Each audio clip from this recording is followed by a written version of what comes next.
Good morning student. मैं Shivakant modern public virtual online class में स्वागत करता हूं।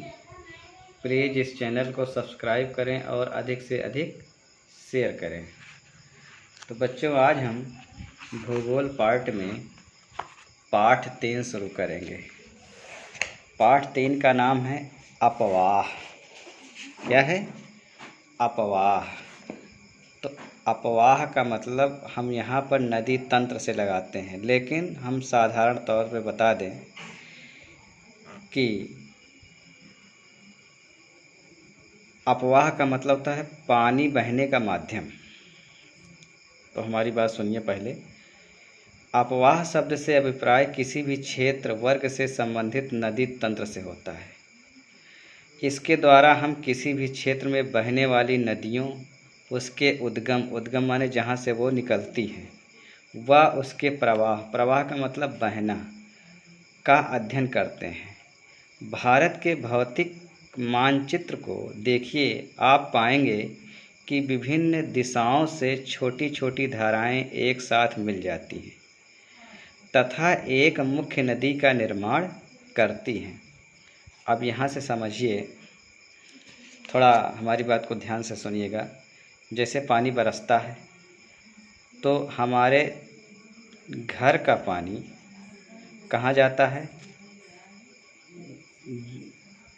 गांव की नाली से, गांव की नाली में जाता है। और गांव की नाली से कहाँ जाएगा? तालाब,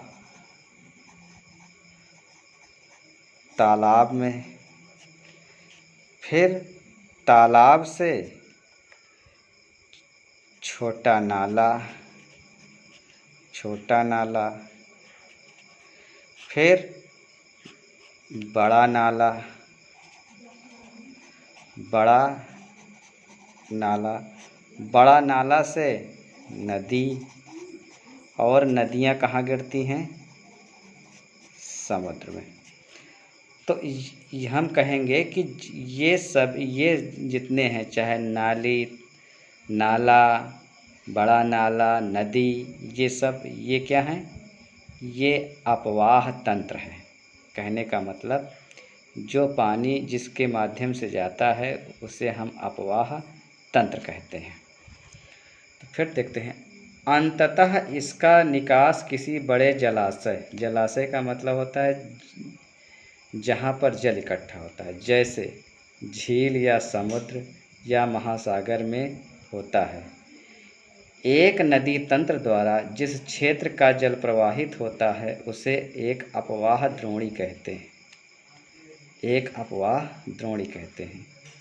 अब देखिए, चित्र में आप लोग देखेंगे तो समझ में आ जाएगा। चित्र का अवलोकन करने पर यह ज्ञात होता है कि कोई भी ऊंचा क्षेत्र जैसे पर्वत या उच्च भूमि दो पड़ोसी अपवाह द्रोणियों को एक दूसरे से अलग करती हैं। इस प्रकार की उच्च भूमि को जल विभाजक कहते हैं। देखिए, जैसे धारा नंबर 1, धारा नंबर 2। अब जब पानी आता है तो पानी आने पर जहाँ की भूमि कठोर होती है तो वहाँ पानी के बहाव से कम कटती है, और जहाँ की मुलायम होती है वो कटती हुई चली जाती है। तो जहाँ पर कटती हुई चली गई और ये वाला जो ठोस वाली ज़मीन है वो नहीं कट पाई, तो धीरे धीरे क्या होता है, ये पानी जो है दो भागों में बढ़ जाता है। तो इसी को हम क्या बोलते हैं? जल विभाजक। क्या बोलते हैं? जल विभाजक बोलते हैं। तो अब आइए, भारत में अपवाह तंत्र। भारत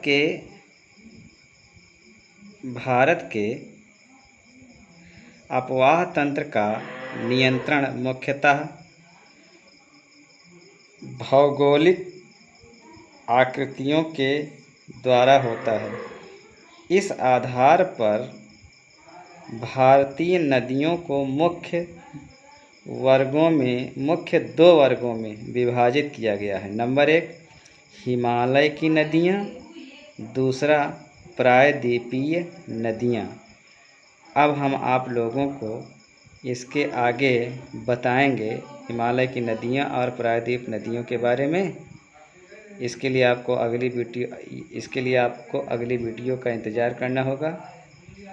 बच्चों आज बस यहीं तक, तब तक के लिए धन्यवाद। Thanks for watching.